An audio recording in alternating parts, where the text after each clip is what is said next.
you all very much. Many thanks to everyone here at Free Press Coffee House for welcoming us and hosting this program. Jane Ann and everyone on the staff here, we surely appreciate that. Thanks to all of you for being here. We're honored and grateful to have you with us. My name is Matt Meacham. I'm a program manager for statewide engagement with Illinois Humanities, and I'm based in our southwestern office in Edwardsville near St. Louis. Illinois Humanities is a nonprofit organization that serves as our state's affiliate of the National Endowment for the Humanities. We offer grants and other resources to institutions such as libraries, museums, historical societies, arts councils, and so on. And we also conduct cultural programs of our own throughout the state, including Museum on Main Street, which offers traveling exhibitions from the Smithsonian to small communities, the Illinois Speaks discussion program, the Rhodes Scholar Speakers Bureau, an annual conference about publicly engaged journalism, and many others. This evening we're excited to begin a new series of programs called the Country&City, Common Ground in the Prairie State, and we're especially excited to begin it here in Pittsfield and Pike County. And by the way, I grew up in the country just outside a small town in southwestern Illinois called Chester that's very similar to Pittsfield in many ways, so Pittsfield feels very familiar to me. This new program series, The Country&City, will consist of panel discussions with audience participation about issues that affect both rural and urban communities in Illinois. Each event will feature 3 panelists who can comment insightfully about those issues from rural perspectives, and 3 who can do so from urban perspectives. Each discussion will draw upon a text of some kind, usually a short reading, as a way of focusing the conversation. There are several reasons why we've decided to present this series. One is that we've just begun the Illinois tour of a Museum on Main Street exhibition called Crossroads: Change in Rural America, which will be on display just down the road from here in Winchester at the Old School Museum from October 27th to December 8th, and we hope you'll go see it. That exhibit raises important issues about the role of rural culture within American culture and relationships between rural and urban places. Another reason is that this is the bicentennial of Illinois statehood. Illinois was officially founded as a state in 1818, so this is the 200th anniversary. The complex and sometimes tense relationship between Illinois' major cities and its rural areas has been a significant theme throughout its history as a state, and even well before its history as a state, all the way up to the present, believe it or not. So those are some of the reasons why we decided to pursue this series. And we decided to start with a discussion about issues of cultural sustainability and the pursuit of community. How can both urban neighborhoods and rural communities remain culturally vibrant in the face of so much economic and social and technological change? How can they maintain their distinct identities while also being inclusive? What kinds of economic foundations do they need in order to sustain their best cultural characteristics? Pittsfield seems like an ideal place to talk about those questions because you have all of these interesting historic buildings here on the courthouse square and throughout town that have been renovated and used to house locally owned businesses, including Free Press Coffee House. This community seems to be combining cultural conservation with economic opportunity. We think that's a great thing and a great reason to have the first discussion in this series here. Each program in this series will have a rural version and an urban version. One of our goals for the series is to generate communication between the community where the rural version happens and the one where the urban version happens. The urban version of this program will take place next month in East St. Louis. And we invite you to use the index cards that you received when you arrived to write responses to either or both of the questions that are printed on those cards. What's one thing that you'd like urban Illinoisans to know about the community or the area where you live? And what's one fact, opinion, or idea that will have been expressed during this discussion that you find especially interesting or important? We'd like to share some of your responses to those questions with the people who attend next month's event in East St. Louis. If you don't want us to share your responses, that's perfectly okay. Just write "don't share" on your card. We also plan to type up some of those responses and post them on our website. Again, if you'd rather we not do that, just make a note. We'll collect the cards after the program, and we'll be really interested to see what you all would like to share. Speaking of the materials that were given to you on your way in, let me just quickly point out a few things in the printed program. The outline, a rough outline of how this evening's discussion will go appears on page 2. And then on page 3 is the text that we'll use as part of the basis for the discussion. And we'll talk more about that later. Then on pages 4 and 5, you'll find the biographies of the panelists. And then on pages 6 and 7, we put together a list of resources, works of literature, works of nonfiction, some journals, magazines, documentary films, etc., that we think address different parts of this issue of cultural sustainability and the pursuit of community in interesting ways and ways that somehow apply to Illinois and the surrounding regions.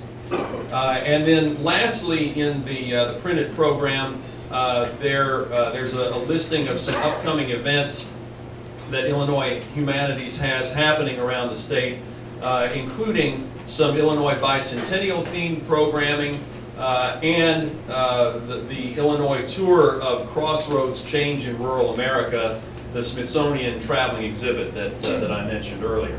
So that's what's in your printed program. Just a couple more quick comments before we get started. Different people might define the words rural and urban in different ways. Some of you might not consider a community like Beardstown, where Claudia teaches, with a population of 9,000 to be rural, and that's fine. Many of you, or some of you, may not consider even Pittsfield to be rural, because you might think of rural as applying only to unincorporated areas outside of any town, and that's also perfectly valid. On the other side, I think probably everyone would agree that Chicago, where Leone is coming from, is urban, but you may or may not consider East St. Louis and Rock Island to be urban, because both of those communities technically have populations under 50,000. For purposes of this series, we're defining urban simply to describe places that are more densely populated and are located in or near metropolitan areas. We're using rural to mean less densely populated places in non-metropolitan areas. So we're just defining those terms very simply, but we certainly respect your definitions of rural and urban, whatever they might be. As I mentioned, there will be opportunities for audience participation, and we really do hope you'll participate. All opinions are welcome, including opinions that might differ from those expressed by the panelists. We ask only that you treat others as you would wish to be treated. Let me just quickly introduce Mr. Hal Smith, who has joined us from the staff of Congressman Darren LaHood. We really appreciate you being here. Thank you. Thanks. Nice to be here. And now it's a privilege to introduce the moderator of this discussion, Kelly Covey, the founder and principal of Covey Group, based in Chicago. Kelly has a great deal of experience in leading text-based discussions of complex issues, and she's widely respected for her skill at doing so. She's very knowledgeable about social issues that affect major cities such as Chicago, but she's originally from a town in North Texas that's smaller than Pittsfield, so she's thoroughly familiar with rural culture also. Through the many conversations that she and I have had in preparing for this program, I realize that Kelly is both one of the most insightful people I know and also one of the most genuinely caring people I know. Please welcome Kelly Covey.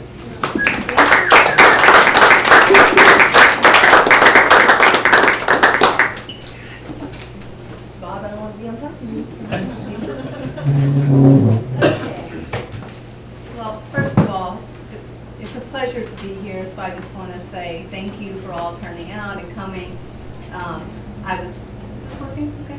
I was telling Matt that when we were planning this, I kept thinking about, of course, I've been in Chicago for 15 years now, but I come from a small town in Texas, and so I was saying to him, you know, if we were doing this in my small town, the first question everybody would have was, who the hell are all of you? And what are you doing here? So I hope as we go on that all will sort of become clear to everyone. But I think for me, this is, and particularly I feel this very personal in the sense that I've been out of Texas, my family's still there, but I've been out of Texas for about 25 years now in terms of living there. And I've always kind of had this desire for my Chicago self and the people I'm around to be able to be in dialogue and conversation with all my friends and family in Texas. So in a way, I feel like I'm getting to have a little bit of that experience tonight. I'm excited about it. And at the end, that we'll walk away with some better understanding of one another, and maybe even the possibility that in the future, beyond this, some of these folks will work together. And I would love to see that too. So, a few things going in. I also just want to say, here's the things that we're not here to do. We're not here to tell anybody what to do or how to live. We're not here to find the one and only answer. I'm sure there's many answers, and we're probably going to walk away from here with more answers, more questions than answers, and I hope that that's okay. And then lastly, I think just that we want to just hear and listen to everyone as best we can. So as Matt said, the topic today is cultural sustainability and the pursuit of community, which is a mouthful. He and I have gone back and forth about, what do we mean by that? What are we talking about? And I think in many ways what we're trying to have a conversation about tonight is a few different things. One, as Matt just noted, we live in a rapidly changing society that's affecting everyone across the United States. And so I think we want to talk a little bit about what are some of the changes that you're seeing or have been seeing in your own communities. Economic changes, technological changes, social changes. So everything from industry changing, jobs changing, new people coming in, new people going out. Sort of what did those changes sort of look like for people? And then what's been the response to that change? How has that challenged? How's that been a good thing? And how's that been challenging for some of the communities that you're in? And then we want to talk a little bit about difference. Like in every community, we know that there's a mix of backgrounds, sort of different race, ethnicity, religion, class, immigration status. Just when you think about all the differences that are there, how are those affecting people differently, the changes that are happening? And how is everyone sort of navigating that? So a lot that we're going to try to get to in a short amount of time, but we'll see how it goes. Okay? Last thing I just want to say is a little bit about just some guidelines. Matt already sort of referred to it. I think all I'm going to ask, it's going to be mostly we're going to have a little bit of discussion with the people in the audience, but also mostly with the panelists. And I'm just going to urge everyone to do is just be respectful. And what I mean by respectful is just, I think we all know that when we're talking, we'd like to feel seen and heard and valued, that what we're saying is important to someone else. And I'm just going to ask everybody to try to lend that to everyone next to them, and to listen, even if you disagree with something that you're hearing, just to be willing sort of to listen and hear it out. Okay, I think that gets it. Now, the one other thing Matt referred to it, we are going to be doing something that might be a little bit different. Sometimes you go to a discussion like this and you have a panel and you just have a topic, and we'll just go around talking about that topic. What we're going to do that's a little bit different is that Matt referred to is we have a reading. So in a minute, Matt is going to read that out loud. He's going to perform it, I hope. And then we're going to start out talking about that reading and then connect it to these larger questions on the topic. All right, so before we do that, before he does the reading, I'm going to ask all of you, and it looks like you're in some rows, if you can possibly get into some groups of like 3 or 4 people. You just turn your chairs a little bit. And here's one of the things I wanted you to think about. When you think about your community and the culture of your community, like who makes up your community? Like who are you thinking about? And what do you think of as a real strength of your community and a challenge that you're experiencing? Either you have experienced or that you're experiencing right now. So I'll repeat that. And I'm going to ask the panelists to just turn and talk to each other we're going to do this for about 10 minutes, okay? So I'm just going to ask you again, think about, when you think about your community, who makes up your community? What do you think is a great strength of it? And what's something that's challenging your community or has in the past? Okay? Clear? All right, so get into groups of about 3 or 4, whoever's around you. And God said be nice, try to be nice. And I'll let you know when we have a couple minutes left. To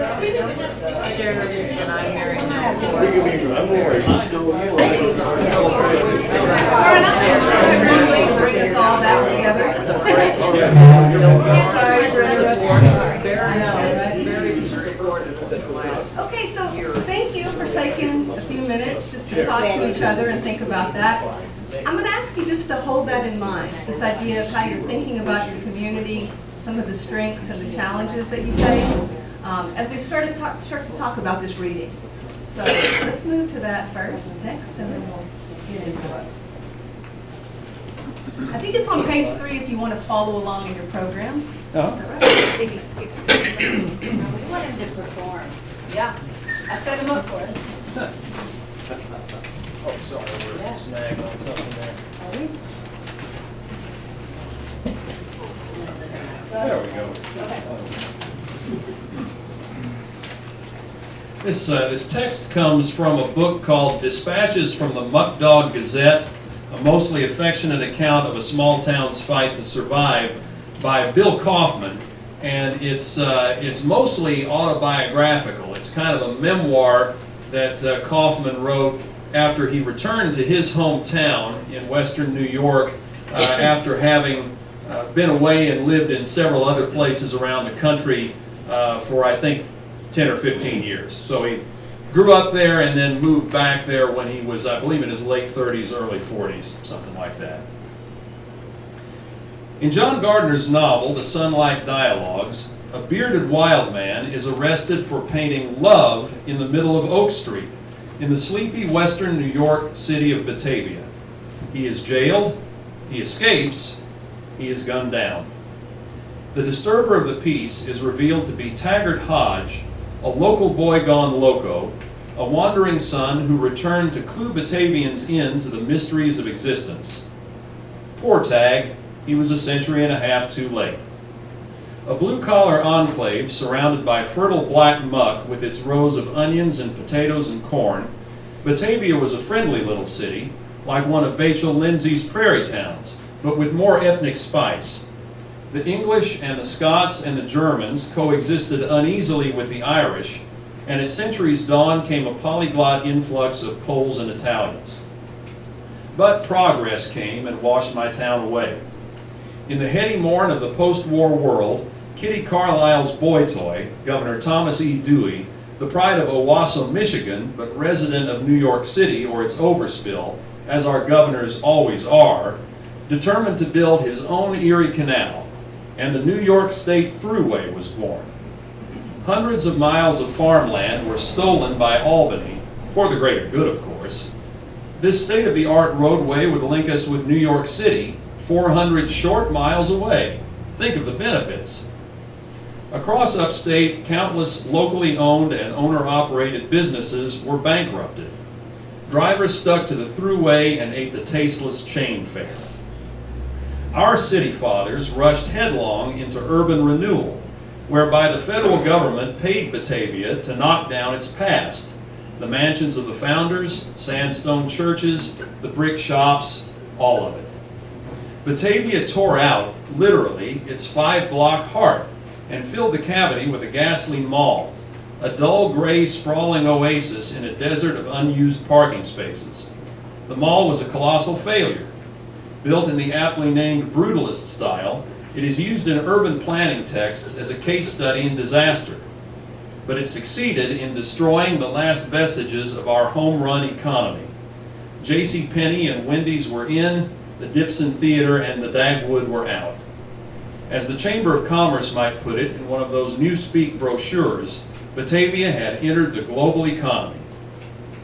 An influential school administrator in Batavia was a fanatic on the matter of teaching local history, for as he wrote in his History of the Holland Land Office, grandfather's chair may be a very humble piece of furniture, but it is prized beyond all price because it is grandfather's chair.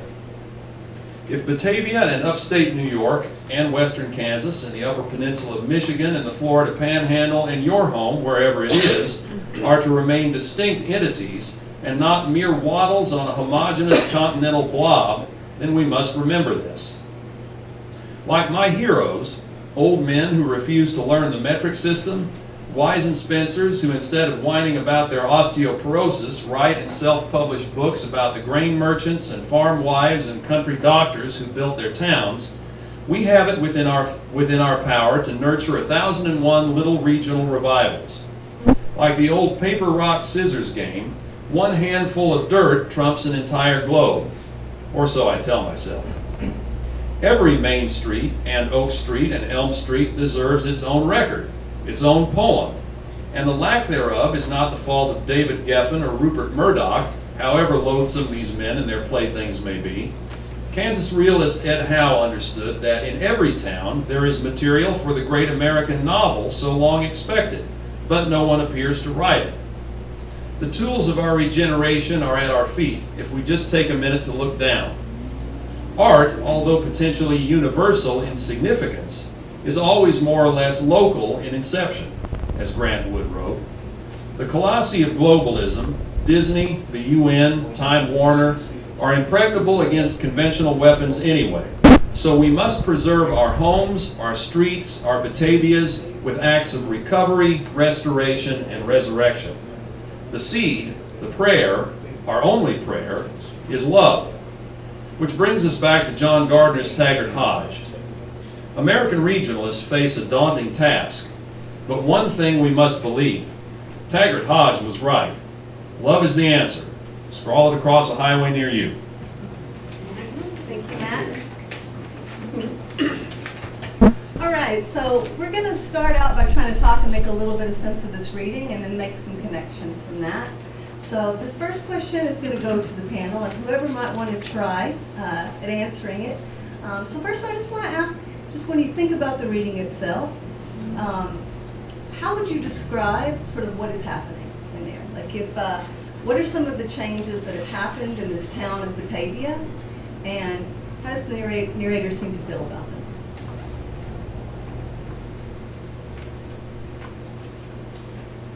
Well, I guess the local, I guess the Walmart came in and just put everybody else out of business is kind of what I got out of it, and all of the heart and soul of the community just kind of went, south somewhere, which is unfortunate. Batavia suffered unlike Pittsfield because you've been able to maintain a lot of the flavor of the town here.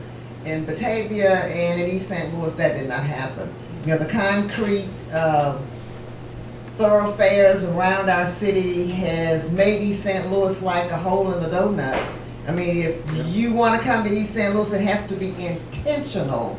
Otherwise you just get on 64 and you just go right on around it, and you never have to encounter, that god awful city of East St. Louis. It's like, does anything good come out of Nazareth? And so it's like Batavia suffered that same kind of economic boom, if you will, to the chagrin of the local folks and all of their the things that they loved the most and held dear to their heart. Businesses went bankrupt, and people just passed it up, headed to New York. And so I feel the same way about East St. Louis. I mean, if you don't want to come, if you're in St. Louis, you're there because you want to be there, and you made an effort to get there. And so that's kind of what this reading brought to my mind. And kind of, this thing about eminent domain, for the sake of the greater good of the people. But what people? The developers and the deep pocket folks are the ones who were the ones that got anything out of it. Certainly the locals did not. The local businesses suffered. And so that's the way You know, I related East St. Louis to Batavia just from that. And if you could just all just say your names again. and Oh, start where I'm you're Laverne Backstrom. From East St. Louis. Laverne Backstrom, East St. Louis. My name is Leone Jose Bicchieri. I'm from Chicago. I'm the founder and executive director of a small nonprofit called Working Family Solidarity. And we formed, I've been doing this work about 30 years, but we formed about 2 years ago our current organization, largely, or in part, to be honest, not largely, but in part, to do things like this. So we envisioned after a couple of years to begin doing more of the rural-urban dialogues. Now we're at about the 2-year mark. And earlier, we were formed primarily around trying to bring Black and Latino people together in Chicago. So I'll come back to some of these issues later, but to comment here, one of the things that hit me was somewhat similar, which is, I think one thing that unite rural and urban folks, and I've worked a number of years, not visiting, but living in rural communities, organizing around meat packing, poultry, farm labor. Not always just the laborers, but the farmers, the hog farmers, the chicken farmers. I worked in Arkansas, North Carolina, Georgia, Kansas, Missouri. I know Beardstown. I worked in Minneapolis, also in Wilmer, Minnesota, Jenny-O plants. And for me, one of the most powerful things is whether we like it or not, and I think it's cool because we can work a point of unity, we face the same economic obstacles, right? Most humans are not the most powerful person in their community because you need to have wealth to do that. And it really doesn't matter if you're in Pilsen, in our neighborhood in Chicago, where 10,000 Latino people have left our neighborhood in the last 15 years because of a lot of the similar things that we're looking in this reading. And I don't know how exactly you're facing that here. I have relatives that live in a very small town in Washington State. I know they're facing it. Some of the rich folks come over the mountains from Chicago, right? They want a little housing place to stay in the summer or on the weekends, and they're driving out small farmers. They're driving out folks that have lived there for centuries, and that's not that dissimilar to where I live in Chicago. And it's a lot of times the same companies, the same developers, the same really wealthy companies are driving a lot of working folks, whether you're white, Black, Latino, Chinese, it doesn't matter. But most of us are not in that really elite class, right? So I take from this reading, I think of what I'm interested in, of course. And I think that out of these dialogues can come a point of unity around economic considerations. And I think we can support each other. And boundaries are there because we let them be there. No one says they have to be there. We create them and we're the ones that feed them. But rural-urban divide, let's make it a non-divide. It's just humans that live a little bit further this way and I live a little further that way. But I bet your kids need to eat just like mine do. So, let's come together around it. That's what I got from this article. No sé. My name is Claudia Zabala and I am a teacher in Beardstown. I teach ESL. From this reading, what I get is like, I guess in Beardstown there is a construction like 67 highway. I have been under construction for so many years, and I have been thinking, okay, when is this going to get completed? So the highway can go around Beardstown and around Rushfield. So when people go from point A to point B, they do not have to stop at every single stop or hit a light. And I'm thinking, after reading this, I'm thinking maybe this is a good thing. So people have to drive through towns and stop at the gas station, maybe eat at the Chinese restaurant, maybe there's a sign that says Mexican restaurant, so people get to stop and help the community. And now I'm thinking, oh gosh, every year I get to go to Mexico, and I always thinking, okay, what is the fastest way to get to Mexico? So I'm thinking about the Freeway 55 and other big freeways. But I'm thinking, wow, if I do that, I'm not helping any small town, even when the distances are shorter if I take small roads. But I'd rather take the big roads, big highways, and go around towns. So I'm not helping. So, And I kind of want to stay with that, Claudia, which is this question you started to name, which what might be an economic boom in some ways, is not necessarily filtering to everyone, or it might have some costs or challenges sort of associated. And also this idea that, again, maybe the freeway would serve convenience, efficiency, but potentially a loss in some ways of connection to sort of local communities. And I kind of want to follow on that with the reading, which is just when you think of this narrator, and I remember with Jim, when I first talked to you, you said, well, this narrator is distressed. And I guess I want to ask, what is the narrator concerned has been lost here? And sort of, how is that familiar to you or not? Jim or Jane? My name is Jim Nowlan. I live in the small rural county of Stark in the village of Toulon, which is northwest of Peoria. And my little community is probably dying in many respects. And the big challenge for those of us who try to keep the community alive is that of how do we draw young people to our communities, how do we bring early retirees back to the community in which they grew up. And it's a challenge, but it is possible, as you were saying, for young families, there's great warmth and comfort and support in a small community like yours. And as we were saying, the challenge is how to market that for the larger world to know. Getting back to the narrator, or to the author, I think he is upset by the post-World War II modernization phenomenon, which affected the whole country. And I think has been reaction to that.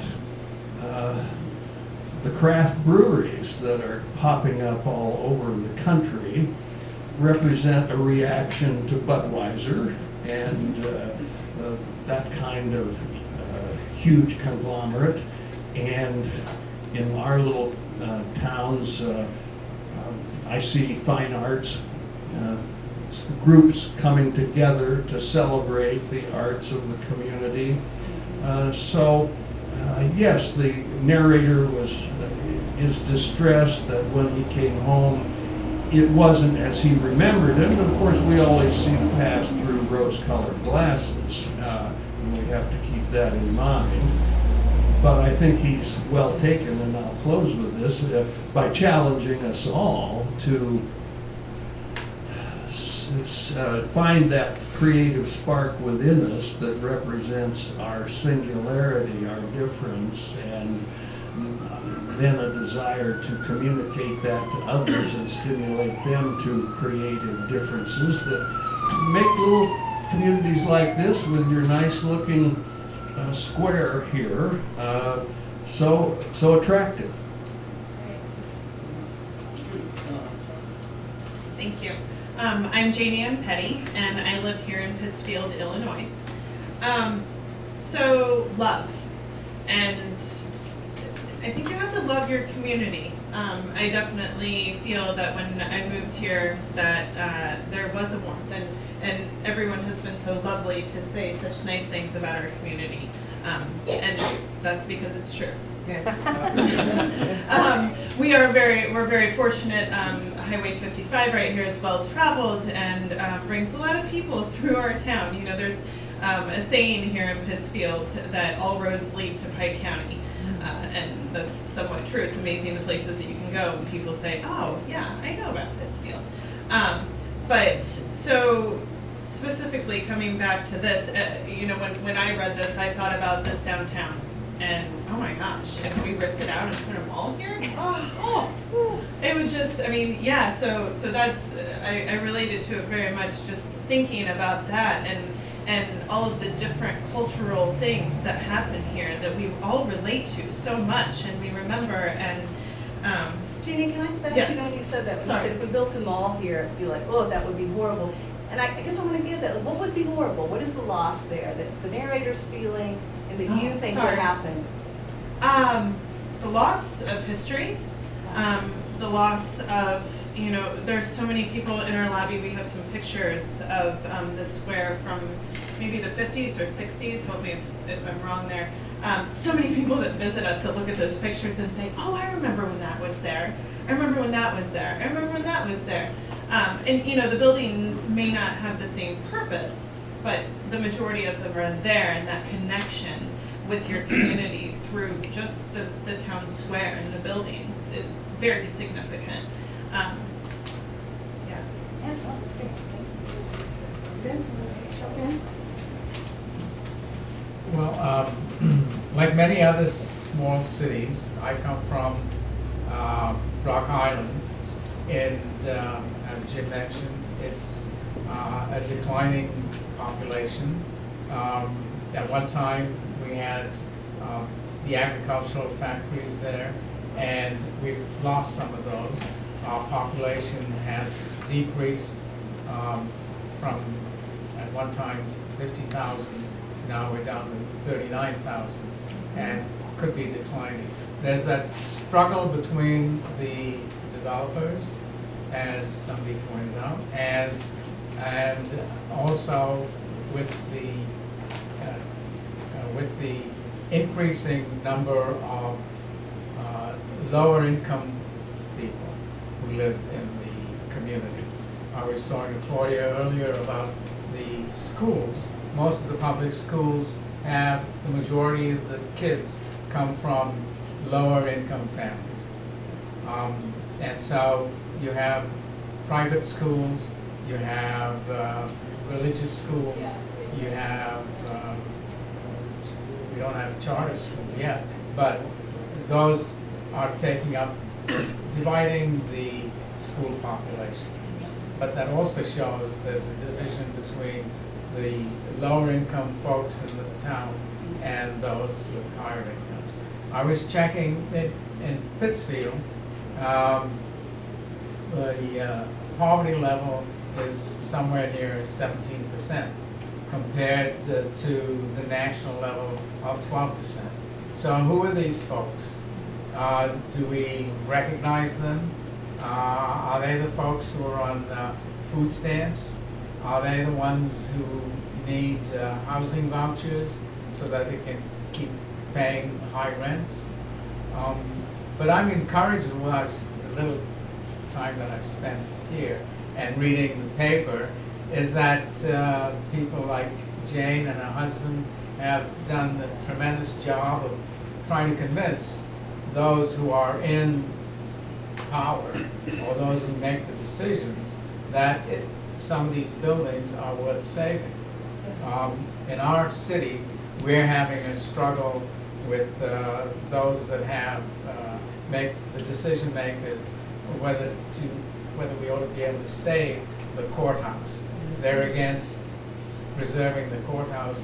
They're building a new courthouse, and they want to demolish the old one. So we're in the process of trying to figure out ways to save it. So what I read in this piece was that the school administrator likes history, and yes, that's Grandpa's chair. It may not be a wonderful piece, but it has a history. Right. And so one of the things that I think preserve small towns is that if they can make an effort to preserve their history, and fortunately a place like Pittsfield needs more encouragement than by outside forces as to how do you continue to do that so that it is not encroached upon by the urban folks who find property worth turning over and changing the history of the city itself. And coincidentally, I'd just like to read a piece. We just hired in our area a new director of the Convention and Visitors Bureau, and there was a piece in the Sunday's paper, and as soon as I saw that, I thought I ought to save it, and I'll read you a piece here, which he says, What I found so far during the time that I've spent kind of getting to know the community is the kind that reminds me of folks who live in the southeast. I just love the hospitality, the warmth, the genuine sort of attitudes that people have. People care here about the region and the community, and I love that. I want to live in a place where people love one another, and they love the cities and they live in, and they want to make them better. That's what I love. And I think when somebody asks me, why do you want to keep staying in a small town like Rock Island, I say it's because I enjoy being with people that I run into often during the work week, etc. And so there's something that makes me want to stay in a small town. Claudia, you just want to hold it now. I'm going to actually pass it to Jim. So I want to take this next question, Jim. I'm going to ask you and Laverne to sort of respond first, but then we'll pass to everybody. Could I make a comment? Yes, please. Well, when I read this and heard it, I was reminded of Jacksonville. Jacksonville between here and Pittsfield. Yeah. Between here and Springfield, about 45 miles, about 20,000 people. What Jacksonville did, and you know, all communities have struggled with how do you preserve the square? What do you do with the square whenever highways change and large stores and need more parking and so forth? Jacksonville in the early 1970s, they had a square very similar to our square when I was a boy. And I didn't grow up there, of course, I grew up in Pike County, but they had a urban planner of some sort, and they destroyed their square, essentially. They called it a European model. They made it impossible to drive around the square, and right where you used to drive, they had some one-story store buildings. And I don't know of anybody that liked it. Now, I know it's hard to preserve a square no matter what you do, but in Jacksonville, they have now, in the past 10 years, they have destroyed those one-story buildings that kept you from driving around the square. Now you can drive around the square, and they have quite a few businesses on the square. It's not like it was in 1955 when I remember it, but it's just interesting because that's exactly, when I read this, Batavia did something, Jacksonville did something. Jacksonville has gone back to pretty much the way it used to be, and they're trying to preserve the square, kind of like ours. Wow, thank you. What is your name, sir? Michael Boren. Michael, thank you very much. Appreciate it. Anybody else? Just one more thing. Well, and I think the other thing with Jane Ann, you know, when you talk about, you know, what would happen if this became a mall? And how many times during the day does somebody come in and say, hi Jane Ann, how you doing? Or you know those people by name. Walmart, it's thank you for shopping Walmart, get what you need and get out. Yeah. You don't have that. I'm from South Central Wisconsin, relocated to Pike County. And I don't know if any of you have ever heard of Wisconsin Dells, tourism, water park capital of the world. I can remember when we had drive-in theaters, and I can remember, and now we've got basically one family that owns 85% and has, I think the last time I checked, 1,800 hotel rooms. And it's not there anymore. I mean, that family atmosphere is gone. And I think that's what, to me, that's what you lose so much. I mean, I can walk into the stores at Barry, and I know everybody by first name, they know me. If that wasn't there, I mean, that doesn't make the community.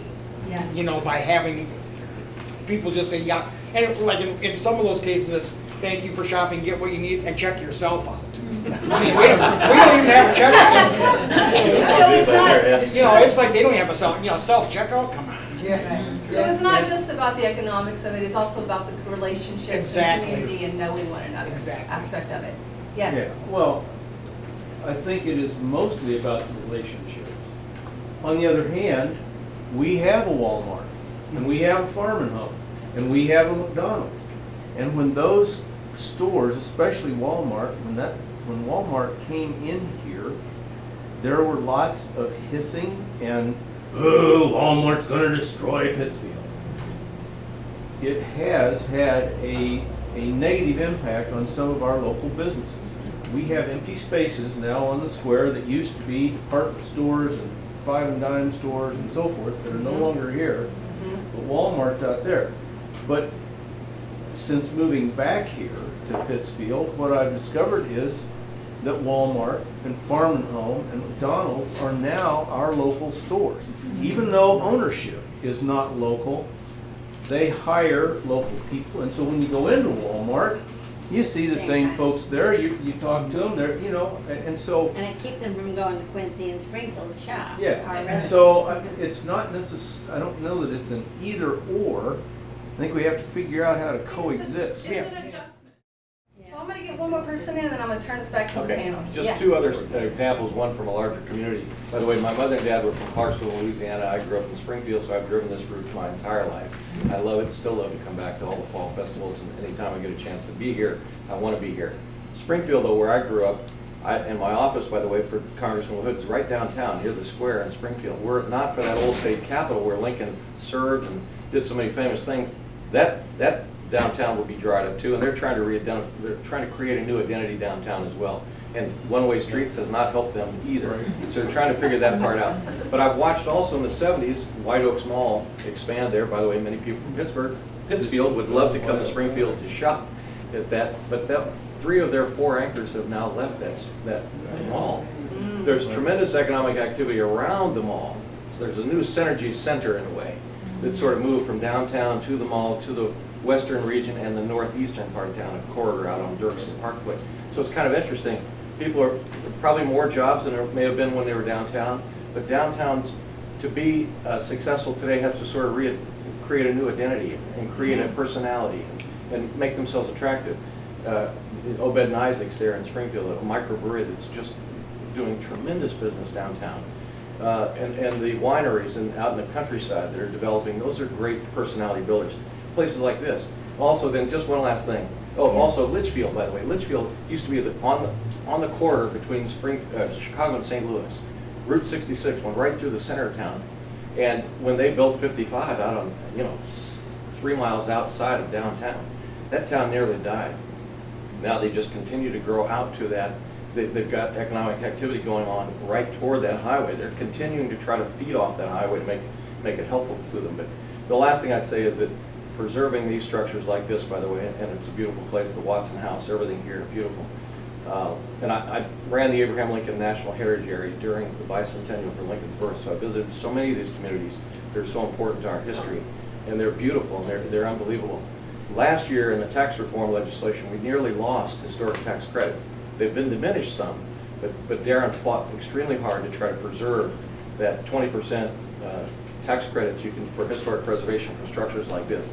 It's amortized over 5 years, and we're trying to improve that going forward. But without that, I think we'd lose structures like this. If we don't have some kind of economic incentive to try to save our history and sort of invent ourselves. So that's just what I wanted to throw in.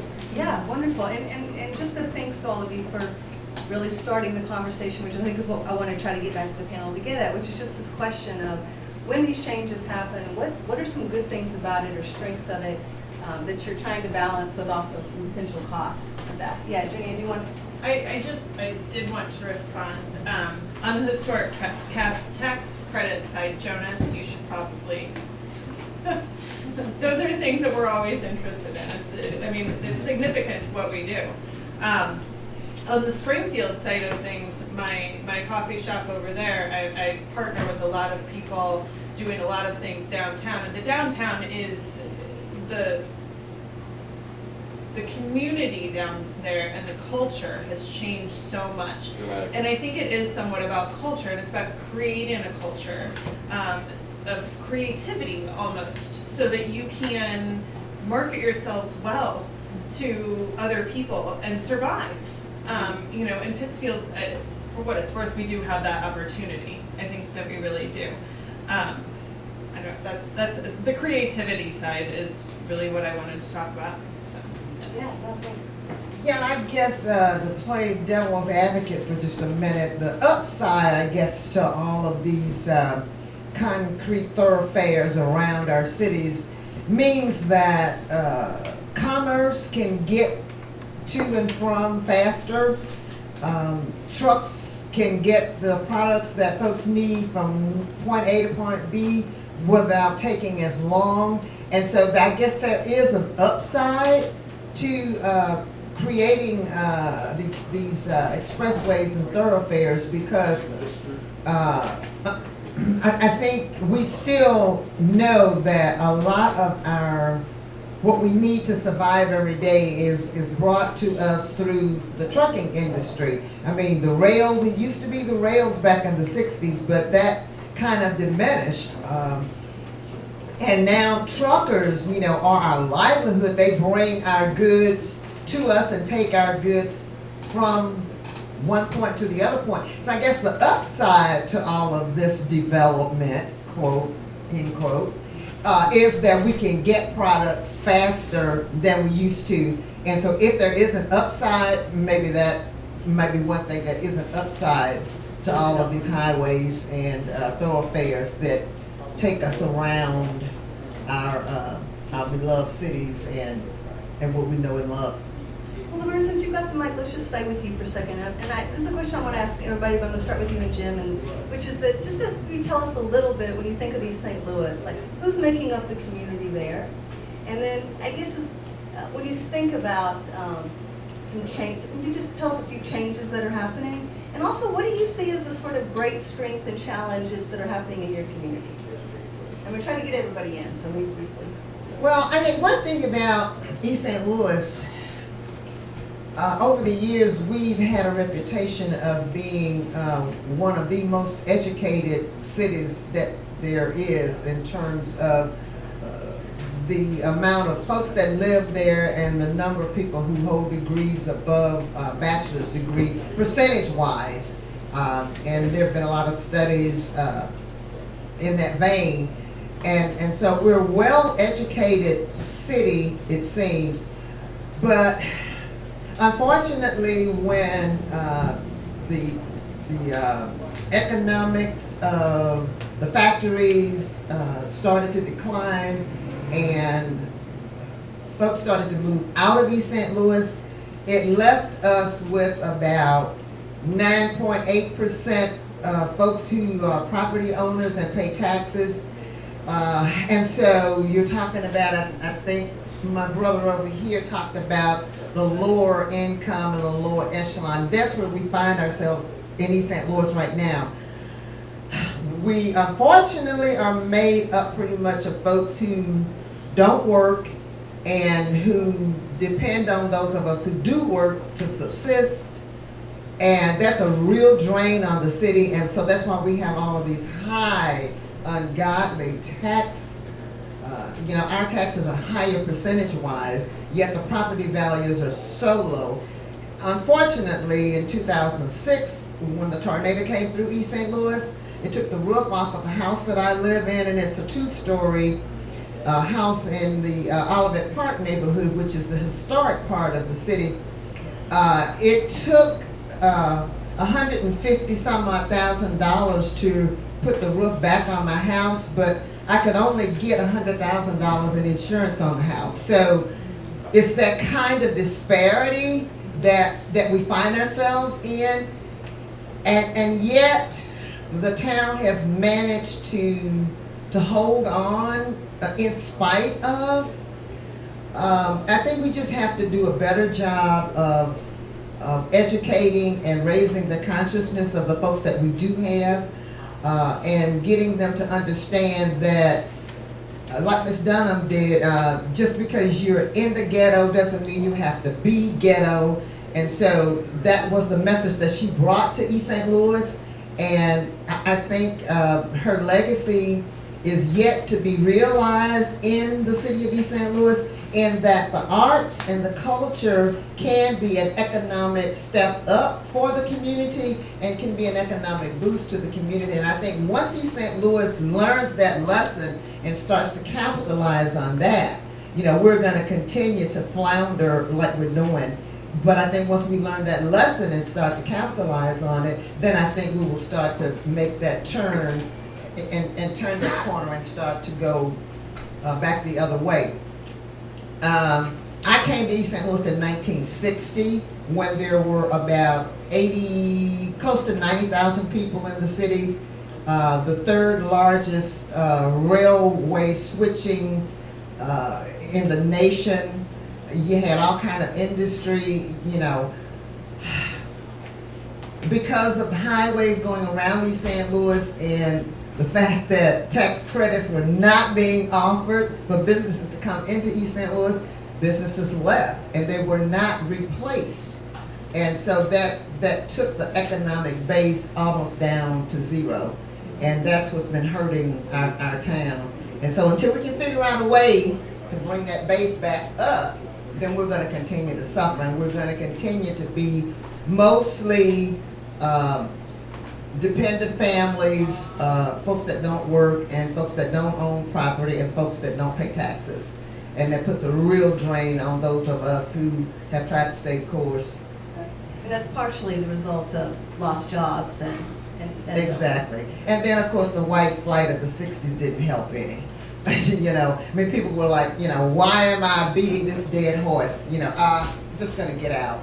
And so it wasn't only the whites, it was the educated blacks who did the same thing. Now they're wanting to come back to the city because they think that the riverfront is going to all of a sudden take off. And it's like, no, that's okay, you left, so just stay on out there. We don't want you back. Not really. But you look at St. Louis, Missouri, and you talk about urban, and the fact that we're 3 miles across the East Bridge, and you look at St. Louis and the affluence there, and you wonder why hasn't some of that drifted across that Mississippi River and bridged those 3 miles? I wish I had the answer to that. But I think the riverfront in East St. Louis is the answer. And I think once St. Louis realizes that, because if you go to St. Louis, there is nowhere near downtown on the riverfront that you can develop anything. I mean, there's not even parking lots down there for the businesses that are there. It is just so crowded in the downtown St. Louis downtown. There's nowhere for them to go but across to the Illinois side. So until we fix that political chasm, yeah, and I think that's about to start to happen. Okay, great. Yeah. So Leverne, pass it over to Jim with you, Bill. And this is the same question I'm going to ask everybody, which is say a little bit about your community, sort of strengths, challenges that you're seeing there. We like to think of our community as the county of Stark with 3 little towns in it, because we have to work together. We're too small individually as villages of 1,000 people each. Our strengths are, and this is potentially true of many small communities, our strengths are sense of community. The human animal is social, so you have individual, family, and then you have community. And that is a very rich element in the human life. And so if our communities can make it clear, should it be true, that we have strong, rich, vibrant, caring communities, that will attract people, if those people are able also to find work and sustain their families. So our sense of community is a strength. Our weaknesses are those that have been touched upon here, and I'm afraid are all too common in our society, and that is the change in the structure of who we are as families. For example, when I was in grade school 110 years ago, if a child in my all-white community came from a broken family, it was remarked upon. Today, it's almost the opposite. 44% of the children born in Stark County this past year, an all-white county, 44% were born to single mothers. And I'm not trying to make a point that that's bad or good, it's just a factor. And it leads to 17% unemployment. Not that that is the issue in Pittsfield, but you brought up the fact that many of these small towns have poverty rates higher than the national average. And I think that is a factor. So that's something that's very difficult to work on, because public policy and government can't solve that problem by simply pouring more money on it. It has to come from underneath somehow, and that's a community challenge. So, challenges and strengths. Thank you. And I'm trying to think of something that hasn't been said, but, you know, Chicago, I don't know if you can call that a community. I mean, I've lived in the part of Chicago that I'm Neighborhoods that are very rich. very, tons of neighborhoods. It's a city of neighborhoods. I've lived in the neighborhood I've lived in for 10 years. The main change is gentrification. And it's interesting because when I talk to a lot of progressive friends that have supported the kind of work that I've done, which has been fighting for low-income, middle-income workers and working families all my life, rural and urban, of all backgrounds. But it's interesting that when I talk about, you know, someone is not getting paid minimum wage in you know, whatever part of Chicago, a lot of the progressive supporters of our organization are like, oh, you know, that's wrong. You know, they're working, they've earned that. You know, they must get that back. And when the conversation shifts to gentrification, to the property taxes going up in areas where people are working, they're working just as hard as they ever have, but they can't keep up, and they're being driven out. And I've seen this in rural areas where big agribusiness, you know, forces out small farmers. I've been there, supporting Iowa decades ago, supporting farmers. And it's not dissimilar in Chicago. I tend to see the similarities because we're going to have to work on things together. So we better figure out what those common things are, because most of us that don't come from wealth, what we have are numbers. There's more poor and middle income people, way more, than really wealthy people. It's like 99 to 1. The problem is we let all these, and I call them fictitious boundaries, like, well, I'm, you know, man, woman, straight, gay, black, white. It doesn't matter, right? But somehow we think it does. So you get people in certain parts of Chicago. I was talking on the phone the other day, we don't have to get to Pittsfield, right? We don't have to leave my neighborhood to deal with racism, right? A lot of the Mexicans don't like Puerto Ricans because Puerto Ricans are born citizens and they have all the advantages. They can get unemployment. We can't, right? Blacks and Latinos. We're at 3 a.m. in elite staffing at 55th and Kedzie trying to work in a place like this, all waiting, going, I'll go out today. And I'm saying, okay, you get in those vans. And some places will take most of the Mexicans and won't take any of the blacks. And blacks are like, well, what's going on here? Well, you know, they're thinking a lot of the Latinos are going to be undocumented. They're not going to complain. I'm going to drive them out to Carroll Stream. That will be an hour and a half because we'll pick people up on the way. They'll be out there. They'll get home. So they left at 4 in the morning from 26th and Trumbull, went to Carroll Stream, come back. They've been gone from 4 a.m., 5 a.m. till 9 p.m. So they say hi to their kids briefly before the kids go to sleep, and then they get up and do it again. And the divide between just blacks and Latinos, between different types of Latinos, between you name it. And Chicago, and I see the same thing. I don't know if it's exactly the same as I look out into the square, but family I have in the small town of Washington State. It's different, but it's similar, and that is this.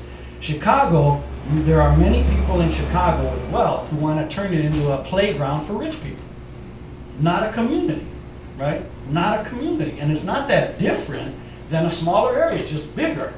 But most of you don't want it to be a playground for someone else, right? You want your kids to be able to be there, and we want the same thing. And so when we talk about unequal development and forced relocation of people and gentrification, it's interesting because some of the supporters that say, well, it's pretty black and white. You work, you have to get all your pay, you should do a wage claim with the Department of Labor. When I talk about, hey, we have to also support these families so they don't get driven out of here, that's wrong. They've been there, they're working every day. We're not talking about folks on any welfare. These guys are working every day. It's interesting how many will start to go, Leone, and this is the phrase I get. Calm down, son. You know, you're kind of angry. And I say, man, at 50 plus years, I'm glad I'm still angry. I'm glad I'm still angry. Angrier than I was when I was 18. I'm glad. And what I'll tell them is, well, why? And they'll say, natural market forces. Those are the three words that many people in Chicago try to kind of go, hey, Leone, you're making this political. These are natural market forces. That is wrong. There is no such thing as a natural anything with humans. We make it that way. We can say no. Well, if you come here to Pilsen or Pittsfield, right, whether it's tax credits, whatever it is, it's not about no development. It's about equitable development. You wanna do a high-rise in Pilsen? Do the high-rise. What percentage needs to be affordable? I'm not talking people don't pay. I'm talking they can't pay $5,000 a month for a 3-bedroom, right? And so we can have development, the Walmarts or whatever, but who benefits? So I think that's something we share whether we like it or not. I'm an organizer, right? So I really just want to figure out whether it's today or tomorrow or next week or next month, what point of unity can we do to support each other? When I was in the farm labor movement, the hardest thing that I had to do, that I was only a little bit successful, was getting allies from small white farmers. It was amazing how brilliant the tactic was of making the poor, almost sharecropper white farmer think that his or her best interests were with the really rich white agribusiness owner, because they're both white, as though that was somehow magically going to make you their brother, right? And they were somehow going to send you a check every week, right? They're our allies. And so I would tell them, look, I'm organizing these workers. We should have an alliance of farm laborers and almost sharecroppers, but small farmers, so that this big guy, not me, not our workers, so they don't buy you out. And very few wanted to talk. And one guy met with us privately, and you know what he told us? It made us so sad I had cried. He said, I think what you're saying makes sense. We should join. And he said, but you know what's going to happen to my kids? He said, no one will ever talk to him again in high school. Because he talked to Mexican people. How crazy is that, right? That's how deep this stuff is, right? So, I mean, let's work on that. I wanted to ask you how you felt in your neighborhood, or your maybe not immediate neighborhood, but the Jackson Park area, and the resistance to the Obama Library without certain compensations to the smaller. Have you been a part of that movement? If we're going to do the library, it's got to be this way, that way. And you've had a greater impact on the Obama Library location than maybe any other project in recent years? Yeah, and Leone, can I ask you to just speak briefly to it so that I can get other folks in? I'm not one of the leaders of that coalition. Our organization supports that. So really briefly, it's the Obama Library / Center in Jackson Park. Basically, it's moving out a lot of low and middle income families, essentially. And it's driving up rents, and again, there's no safeguards for those families. We're fighting for a community benefits agreement so that somehow the development is supporting maybe affordable housing, housing voucher, something so that people are not dislodged. So it's been a fight, and we're continuing to fight for that. I think that's a great example. Wouldn't you say that's one of the more effective resistances or efforts to make it a fairer relocation or a fairer development?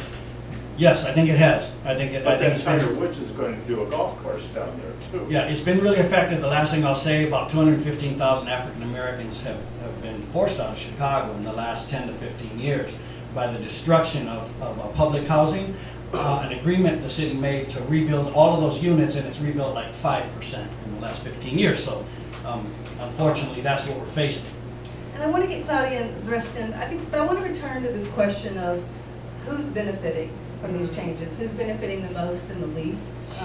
But first, I just want to get these other folks in, and we'll come back to that question. So Claudia, yeah, again, your community strengths and challenges. My community, Beardstown, have suffered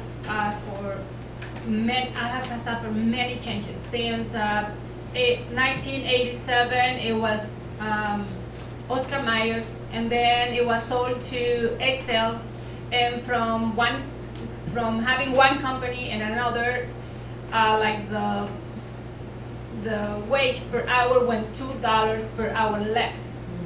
And then after Excel came Cargill, another loss there. And after Cargill came JBS. So every time we have a new company taking over, there's a loss.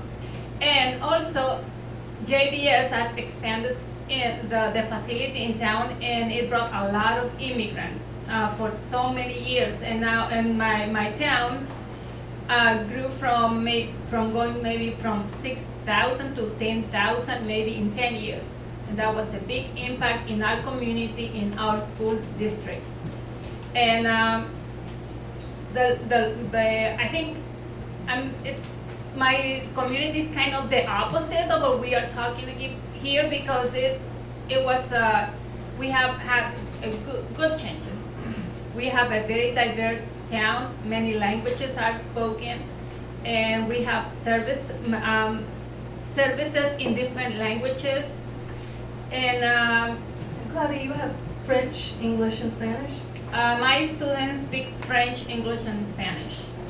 And it's hard to accommodate all the needs of all of these kids, but this is the impact that the at least one facility had in town. And well, maybe this is not even related, but because of this big company, not JDS, but Cardio, it got the attention of other people, and we were hit by ICE, the immigration police or people, and it affected our town tremendously. And then, as a consequence, other people from other countries came to Beardstown, the ones who had documents.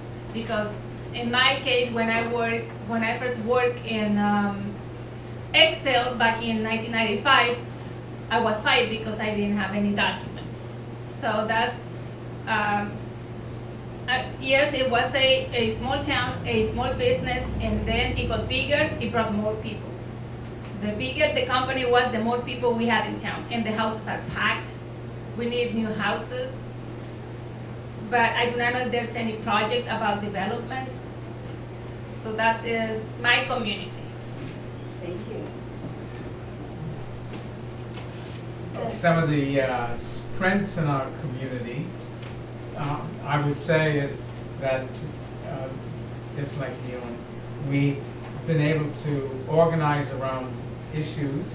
A few years ago, all our aldermen were elected at large, and we decided we needed to, some of us decided we needed to have people elected from wards, because some sections of the city were being ignored. Our city right now has about 25% minority. So in 1985, after 4 attempts, every 4 years, we could try to change, go back to the ward system. We won by 100 votes, and we got the ward system back. And as I speak, we now have 2 minority aldermen in the city council. Which before we didn't have any for 70 years, 53 years or something like that. And so, but there was another thing that the challenge is that how do you then accommodate this 25% minority? And for some of the movers and shakers in town, they see a larger population of minority residents as a detriment to getting more investments, etc. And as you mentioned in East St. Louis and many other countries, we had white flight, and many other cities, white flight during a period of our history. And so that has been a detriment. How do we bring about a change there? There are what we call, before I came, I asked on my computer, what is the culture of the Quad Cities? And it turns out there's a group of people in Rock Island that have what they call the Culture Trust, and they fund 6 of the institutions in the Quad City area. They infuse a lot of money into it and support it. It's like the symphony, the 2 museums, a botanical garden, etc. They consider these 6 institutions part of the culture. And none of them, of course, none of these institutions, of course, are inclusive to including the various ethnic groups, etc. I wanted to mention something that when I needed refreshed batteries for my hearing aid. And I asked Jane, and Jane said, well, we got the Walmart down the street. And then I asked her, I said, isn't there another pharmacy? And that was my reaction, because we've had this experience in Rock Island. The city decided, the planning department and the city officials thought we were going to get a big Walmart, a big box, was a solution to our problems. And they leveled a section of the city, and this went on for $15 million was invested. And we kept waiting for Walmart to arrive. Well, Walmart did its due diligence, and as you know, I think somebody mentioned, smaller Walmarts are happening around the country. Their challenge is in the dollar stores, and so so it never arrived, and we got this big wasteland out there. So that's a challenge for our city now. What do we do with this? The land. One of the other points that was made about bypassing small towns, I think we need to keep an eye on IDOT, the Illinois Department of Transportation. Who is deciding to bypass this? I mean, if we're saying, well, the truckers are going to bring more food faster, fresher, etc., we're killing these towns. And why are we agreeing to that? Who is making that final decision on that? Bypassing the small towns. When we go to Europe, some of us who go and visit Europe will be able to say, they go through these little towns in England and Ireland, etc., where suddenly you have to really slow down to about 15 miles an hour as you go around these little roads. And why aren't they doing the same thing there? Ripping it out and having faster transportation. It's because those little towns want to survive, and they say, well, we're not going to allow you to do that bypass. And I think we need to do that here. And we need, if small towns want to prosper. So Jane, I would keep an eye on IDOT to make sure it doesn't bypass Pittsfield. I think that's a good idea. Jane, do you want to say just a little bit more about, yeah? Where did you find your hearing aid battery? Make a month. Where did you find your hearing aid battery? Which pharmacy? The one by the hospital? By the hospital. Excellent.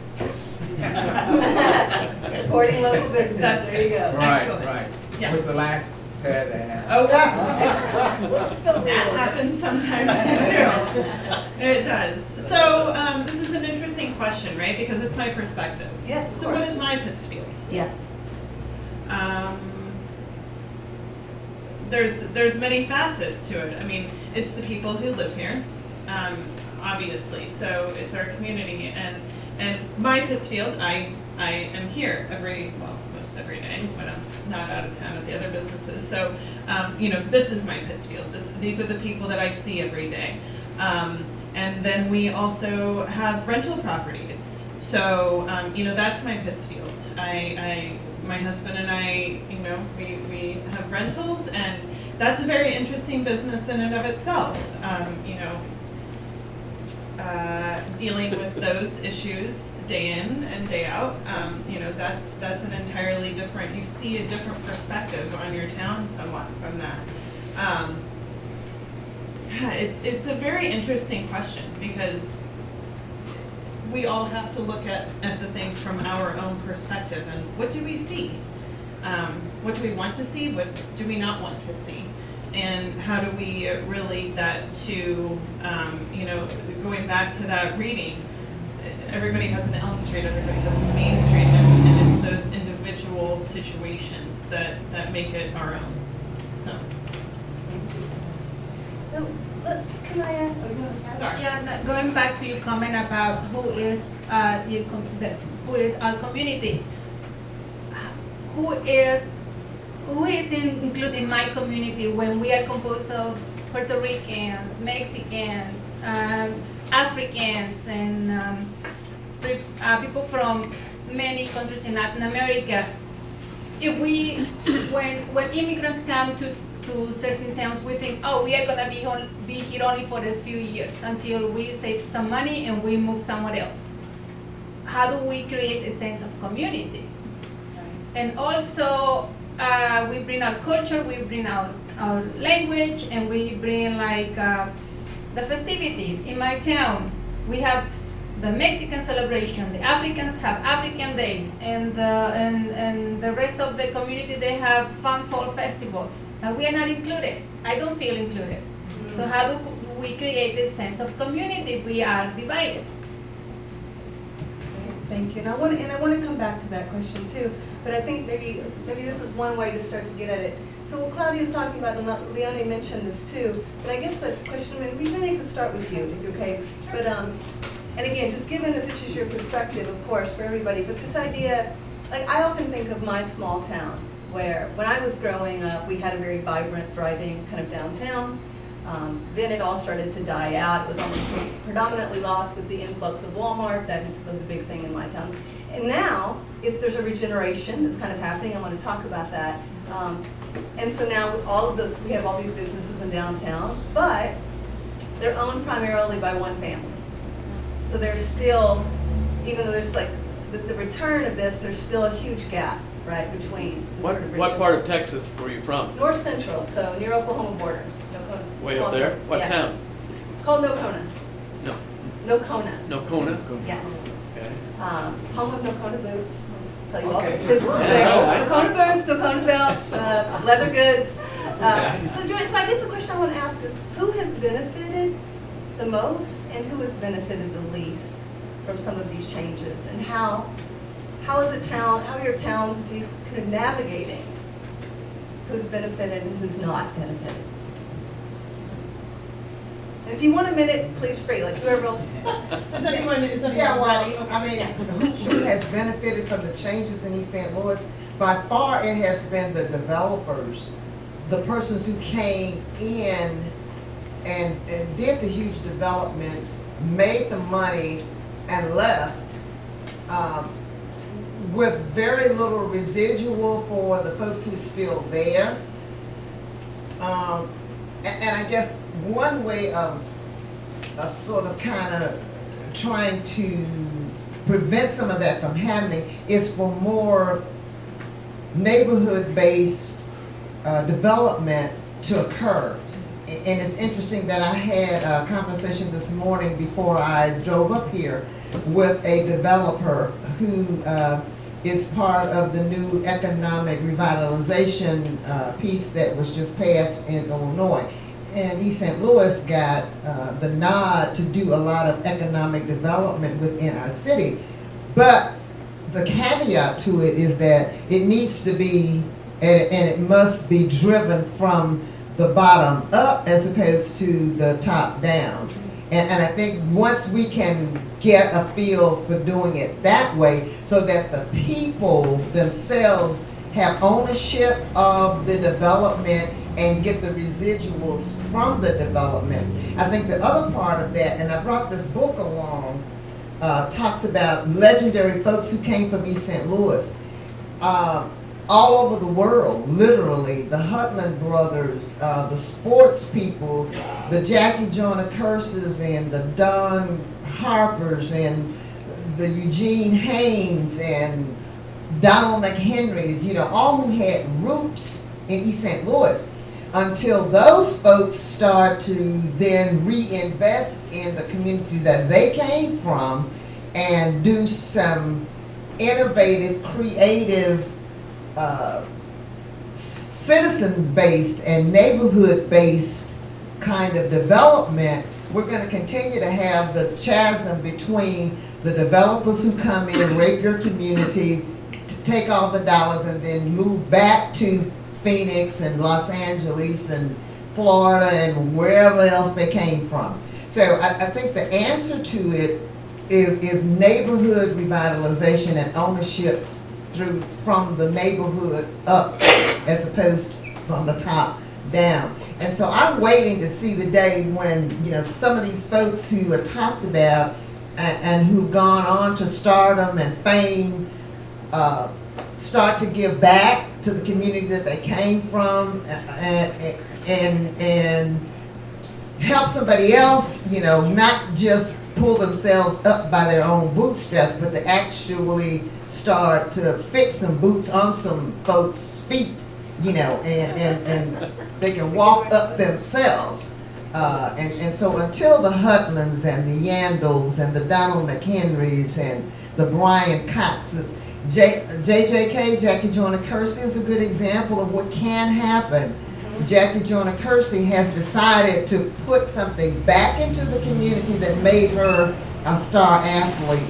And so she has a community-based organization for youth in the community.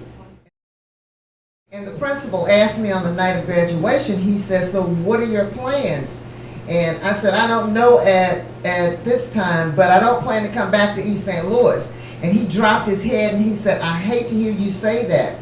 He said, that's what's wrong with our city now. He says, until folks like you, you know, who are smart and willing to work hard, until you start to come back and help your community, you know, you're doing a disservice to the folks who helped you get to where you're going to be. So you owe a certain amount of wherever height you attain, you owe a certain amount of that back into the community. And I thought about that the 4 years that I was away in school.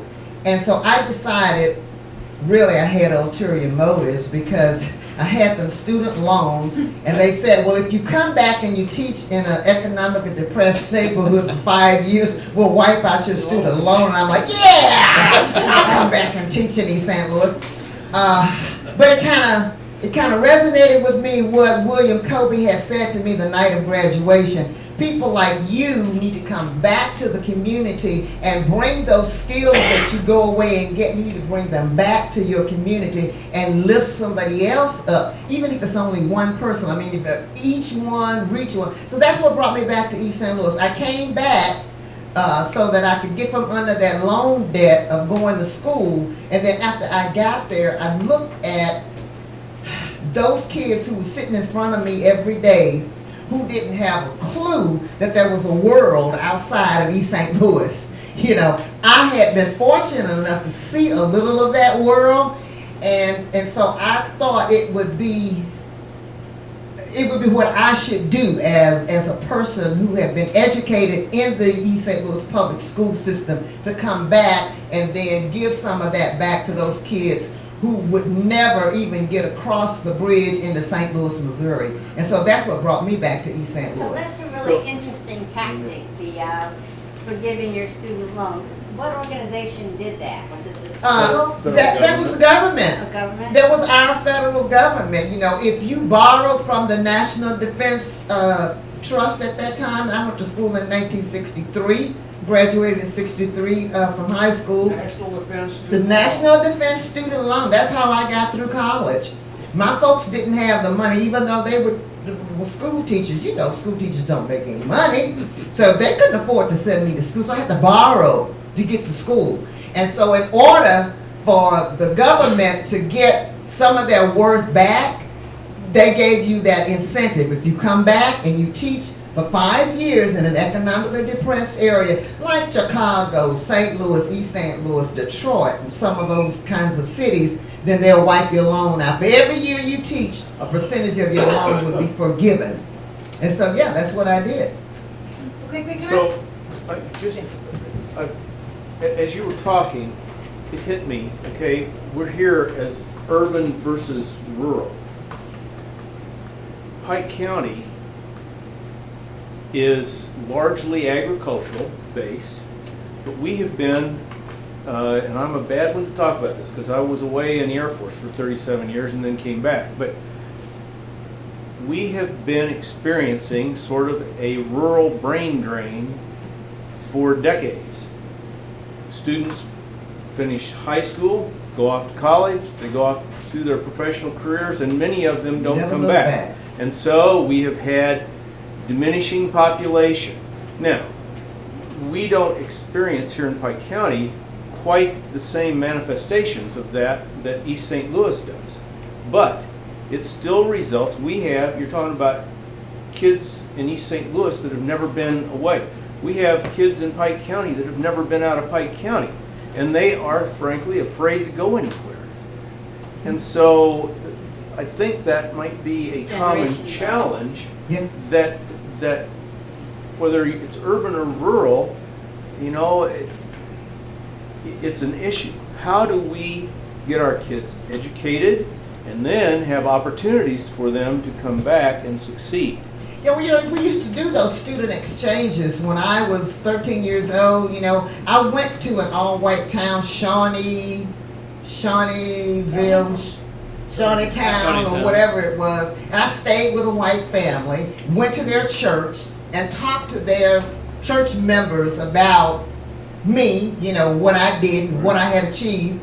But, you know, why don't we have that kind of reciprocating situations anymore? I mean, we used to have kids who would come from the South on these buses from these historically black universities, and they would stay in our homes. They'd give concerts at our churches, and at the same time, they would live in our homes and learn our families, and then we would flip that script. You go there, and I come here. You know, so that's how you're going to bridge that gap and start to make that area a little more gray, so that it's not so much black and white anymore. This started to be a more gray area, because those kids who were born and reared in the rural, why don't they go to St. Louis and spend a semester in St. Louis in somebody's house and get to feeling of riding the Metro Link and going from Scott Air Force Base to Lambert Airport. You know what I'm saying? Oh, yeah. So yeah, the only way they're going to get the experience is somebody is going to have to step up and take the initiative and just do it. Yeah. That's the only way it's going to get done. Can I get, Just a very quick illustration of that. The Illinois Farm Bureau is one of the most powerful political organizations in Illinois, even though only a handful of us are really serious farmers anymore. But they have a very systematic program of bringing urban legislators to spend weekends with Farm Bureau members, and that provides goodwill, or generates goodwill that you can't buy. So there are illustrations of it. so what I'm going to ask you to do now is, since we're going to do about 15 minutes left, so I want to stay with this question of sort of who's benefited and who hasn't, how you're navigating that, but at the same time you're starting to talk about what are some of the things that need to happen.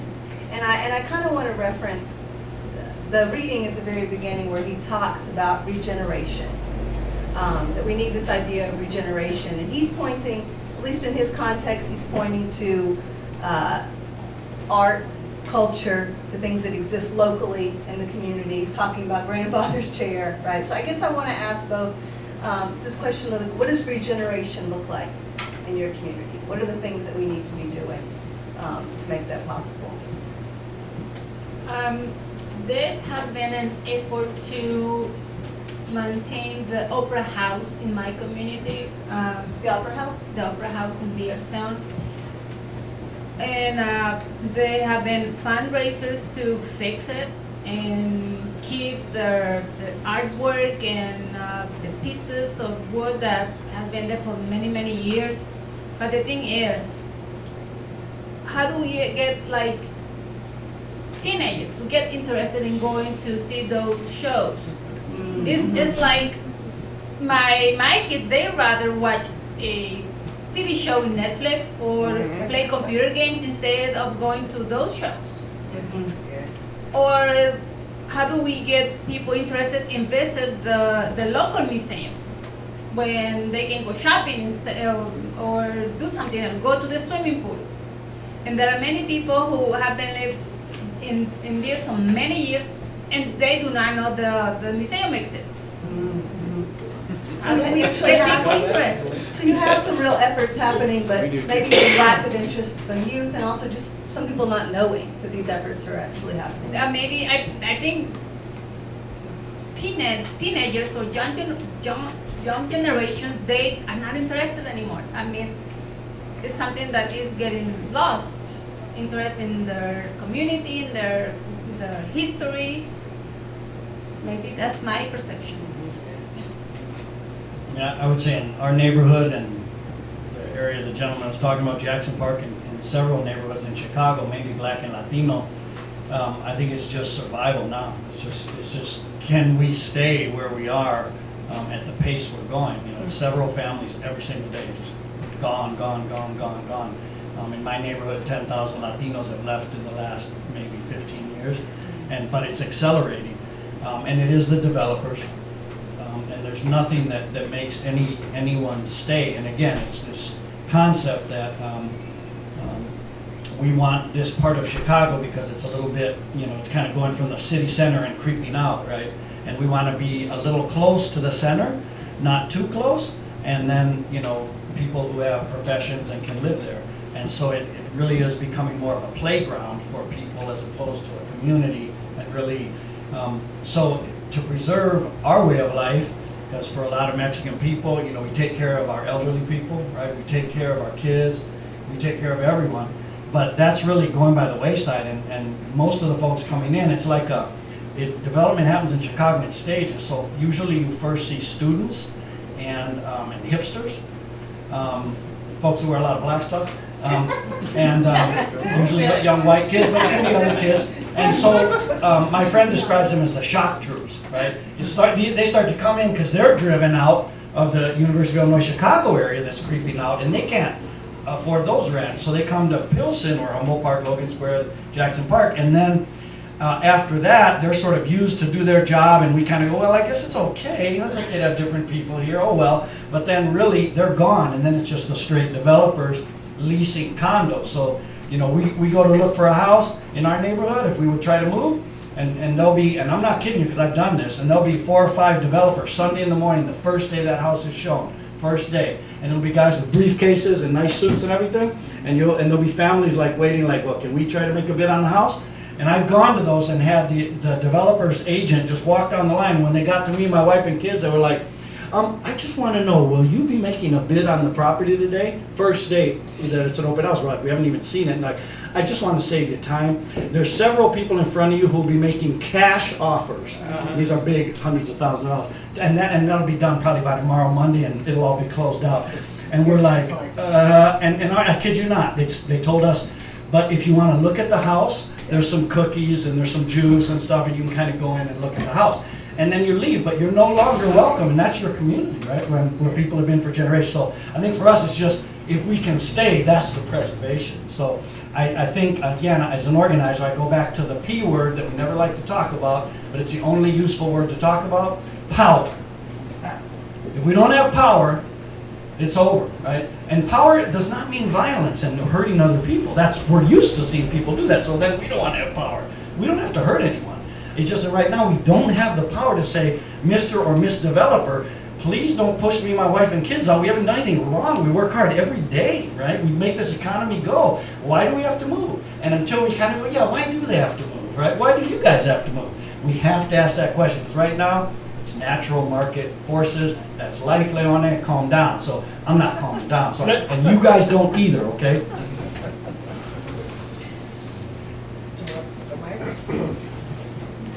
Sure. So regeneration. So our community is going to be involved this October in Western Illinois University mapping program. Which is a strategic planning session where we take 5 Wednesdays for 4 hours and we create a strategic plan for the future and hopefully come out with something that is useful and can help our community grow, which is wonderful. And it's a very inclusive group that will be in. It is, yes. I mean, we have, you know, it's a public.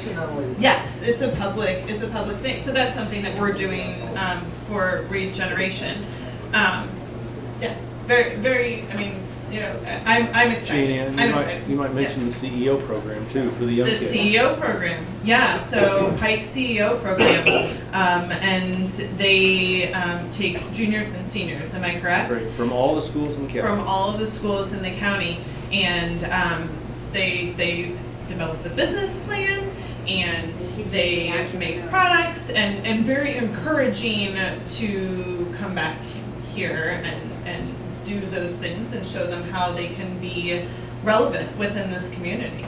So, any other from Pittsfield? Yes. I would urge, having been involved in that mapping program by Western, I would urge you to have at least the representatives of certain power groups, city council, school board, maybe your community college board, maybe your township government, and maybe the largest bank in town or whatever, be a part of that mapping group, because I have seen in multiple cases a great plan that is never touched in a way to be implemented. And as I understand because it, the power structure, the they current power didn't structure. care for it. Sure. Yeah. and Who was talking about? Someone was talking about Litchfield. Hal Smith. Okay. Yeah, But- Litchfield. I understand Litchfield did use this program as well. So, but that's sound advice. Thank And not you. only that, it's open to the public. It's been promoted to the whole community and anybody can go, so. I Sure. think they've got the bases covered. But don't ignore the current power structure, who has probably, if they won't sign on, has the ability to kill it. The main organizer of this is our Pittsfield economic developer that works with the Great. city. So, yeah. Can I get Vincent in just before we? Yeah, I was just gonna mention that there are different groups around. We really need to be able to understand who are in these groups. I was looking at, in our area here, Two Rivers Regional Council of Public Officials was formed in July 1974. And so this is an intergovernmental agreement between Adams, Brown, Pike, and Schuyler counties that formed to seek through mutual agreement solutions to mutual challenges for the benefit of all citizens, to provide an opportunity for all units of local governments in the region to cooperate in the solution of problems, and to develop policies and plans that are common and regional in nature. So who are the folks, and how do we really know them? I think the average person really doesn't spend enough attention or know about who these folks are who are making these plans. So when they decide they're gonna bypass a town, it's already decided by a group that says we got together and decided that a long time ago. So by the time we get there as citizens, they said it was already decided. So you're too late. So we really need to keep an eye on all these different groups. And as somebody mentioned, the township, the county board, the planning groups, and because they're the ones who then invite the developers in the town to make changes, and suddenly we're finding we're not going to be heard because the decision's already been made. One quick comment. I'm a big fan of Facebook. I admit that. And I read in some of the comments in the Beardstown public forum, very popular. And someone posted this question: what do you wish this town had? And the answers were from a yarn store, jobs, and a strip club. So we don't really know what our priorities are. Are we on the same page? We can't wait to find out. And who's gonna benefit from that? I was gonna make the comment that one thing that's afoot in East St. Louis, because we have all this vacant land now, are community gardens. And this whole idea of bringing gardening into the urban setting. And I've been approached as the president of the Catherine Dunham Board of Directors, because I have a city block across in front of me at the museum, if I would be interested in having a community garden. And I'm like, well, this will be a great opportunity for kids who were born in the concrete jungle to experience getting their hands in some dirt and to really understand where food comes from and to grow some food. And in St. Louis, it is really catching on. Gateway Greening is doing a magnificent job there of bringing the rural and the farming aspect into the city. And now it's starting to seep over into East St. Louis, and Gateway Greening is starting to produce gardens in East St. Louis because they find, oh, they got a whole lot of land over there that you can develop and then sell the produce back at a reasonable cost to the people who live in the community. East Side Health District has a huge 2.5, 3 acres next to them, got an award from the government, Illinois government, to produce this garden, and now this is about the 5th year, and it's really starting to catch on. Others are now starting to buy beds in the community garden there next to the, and what a more appropriate place as people come to get their kids shots for school, they can go right next door or right up on the other side of the next building and buy fresh produce. And so that's starting to pick up and take on a real face in East St. Louis. Thank you. And so we've got 2 minutes left. It's sort of my job to make sure that we kind of end on time. So I'm hoping the conversation will continue after this, but Well, the lady, the blonde in back there had a comment. sorry. It was just what Vince was saying about the highways going around small towns. Many times these are 4-lane highways, and small towns, if you had a 4-lane highway coming through there, you'd have to pretty much destroy the sidewalks on both sides. I know of several towns that definitely wanted the main highway to go around so that it kept the integrity of the historic structures in the small town. Yeah. That's often true. It's all about marketing. Thank you. So here's how I'd like to wrap this up, which is, if you recall back to the reading at the very beginning, they referred to this sort of wild man who comes and writes love on the highway, who they end up gunning down, putting in jail, gunning down. And the reading ends with, when you're thinking about sustaining community and culture, love is the answer. And so we only have 2 minutes, so what I'm going to do is I would like to go around to each panelist, and I just want you to sort of respond to that with, what is, in a word or a phrase, what's the answer in your own community? So everybody just take a minute to think about it. You want to go with love? Well, I already thought of that. Okay, here's the challenge. Here's the challenge. Everybody, my one phrase. word or one phrase would be respect. And the fact that whatever is a good idea, no matter who comes up with it, let's go with it if it's going to solve some problems. So respect my idea, even though I may not be the mayor or the city council member. So that mutual respect that we have one for the other, that's my one word. It's a word that I use a lot, hospitality. So making sure that you're warm and welcoming to each other. Thank you. Mine would be leadership and the need to develop it, and that's why this CEO program, Creating Entrepreneurial Opportunities, is a wonderful, wonderful program. I would say equitable development. If it's not development that helps everyone, then it's not development, and it shouldn't happen. Mine is understanding each other's culture. So people are not crazy when they see me dress up as a Katrina for the Day of the Dead.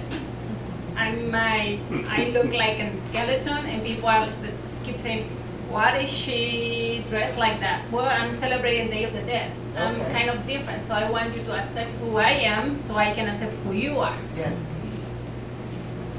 I guess it's the same as what Jane was saying. Be more welcoming of strangers, people you don't know, other cultures. The country is slowly changing in spite of what we hear on the news. And we need to be more accommodating of these changes. I was just going to point out how cultural changes seep into our lives. The gentleman with the white shirt, right? Yes. You know that is a traditional Mexican shirt. Right, I'm very comfortable. I like the pocket. Right. Yes. Okay, well, I guess I just Yeah. want to just wrap up by saying a big thank you to all the panelists for making your way here and making the time for this. A huge thank you to all of you for coming. I think for me, who I watch plenty of news too, but whenever I hear people say we can't find common ground, not to say that we didn't all agree here, that there's not things we disagree about, but I'll remember this moment when we all sat here and listened to one another respectfully. So thank you all so much for I the have a opportunity. question. Yeah. What is the ultimate outcome of this series? After the 4 sessions have been conducted, then what happens? Well, I think what you said at the very beginning is what we're trying to, at least in my mind, against my perspective, which is that if we don't know one another, we can't work together, and there's a lot of changes we can't make. So I think fundamentally, to me, it's about meeting one another and having some understanding and awareness of each other's lives. So that maybe there's the possibility to do work together or to form, I think Leone said this on the phone and he said it again, why can't people come from here and support us, and why can't we go down and support on shared interests? So I think that's ultimately the hope, and we don't know yet what will come of it. And Matt, if you want to add to that when you come up, feel free, but. Just a quick comment. Two of the sort of intended audiences for this series are, one, people under age 30, so people who are still in their formative stages of life, so that I mean we're all in our formative stages of life, no matter what our age, but people who are coming into possibly being in positions of influence in their communities, their counties, etc., so that at an early stage in their development as citizens, as participants in society, they can benefit from exchange with people who come from different kinds of places. So that's one, and another is public officials, journalists, people who may be in leadership roles in civic organizations. It's the people who are already decision makers within communities, so that they too can, maybe the next time they have a major decision to make, can think about, is there a way that we can do this that will benefit not only our immediate community, but also communities that may be different from ours, or different, different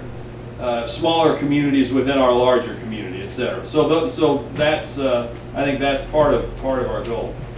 So what are you going to do with the videos? They will go online, and there'll be links to them on. Well, of course they'll go online. There'll be links to them on our website, and we would love it if other websites in the community, the communities where we have these events, and other organizations that are interested, if they would share those as well. And Matt and Paul, any final comments about upcoming stuff before we head out? First of all, thank you all so much. I can't tell you what an honor it is from the perspective of Illinois Humanities to have been here and had all of you involved in this conversation. I've learned a great deal, and I really appreciate your helping us to get this off to a good start. We'll be sending everyone who signed in with an email address. We'll be sending you within the next few days to the next week or so a survey, and we sincerely want your input because this is the first in a series, and we really want to know from you, what you found helpful, what you didn't find helpful, how you think we can improve, and we would also love your input on those index cards too. And the one thing I'll mention, unless Paul, our director of programs, has anything to add, the one specific Illinois Humanities happening that I hope you all keep in mind is this exhibit called Crossroads: Change in Rural America, which is thought-provoking in all kinds of ways. Will be in Winchester at the Old School Museum. I think only 20 miles or so east of here. From late October up through early December, we'd love to have you all stop by and see it. Thank you, everyone. Appreciate your time.